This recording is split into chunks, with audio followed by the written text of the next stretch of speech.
आसाम रायजोआव गोजांनाया आरोबाव बांबावगोन। आसामाव गुसु आरो गोजांनायजों लोगोसे गोबां बिबांनि अखा हागोन।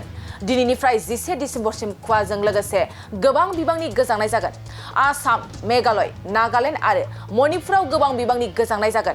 आरोबाव मिजोराम रायजो आरो त्रिपुरा रायजोआवबो गोबां खुवाजों लोगोसे गोजांनाया बारा जागोन। बेफोर बाथ्राया जों बुंनाय नङा, बेफोर बाथ्राया बोथोर बिगियानगिरिफोरनि बुंनाय।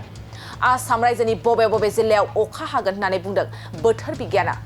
बोथोर बिगियाना फोरमायनाय बादिब्ला आसाम रायजोनि दिफु, लंका, बदरपुर, गलाघाट, माजुलि, जरहाट, काछार, शिबसागर, निमाधिघाट, नुमलीगढ़, हाफ्लं, दुधनै, नाहरकटिया बेबादिनो आसामनि गोबां जायगाफ्राव खुवाजों लोगोसे अखाबो हागोन होननानै फोरमायदों बोथोर बिगियाना। खोला भारतआव सानथामसिमहालागै गोबां बिबांनि अखा हागोन होननानै फोरमायबावो बोथोर बिगियाना।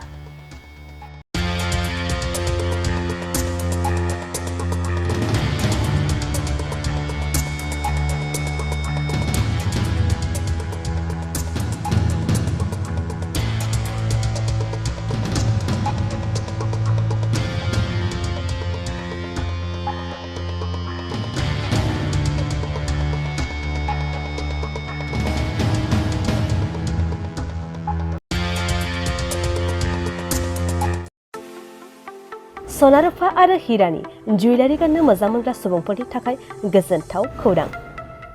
दासान्दि फुजा बोथोरखाय खम बेसेनाव फानगासिनो MSCB जुवेलार्सआव सना रुफा आरो हिरानि समायना रमायना जोंख्लाबनाय जुवेलारिज। MSCB जुवेलार्सआव मोननो हागोन राजकोट जुवेलारि, कास्टिं जुवेलारि, कलकाता जुवेलारि, मेसिनजों बानायनाय जुवेलारि आरो आखाइजों बानायनाय जुवेलारि।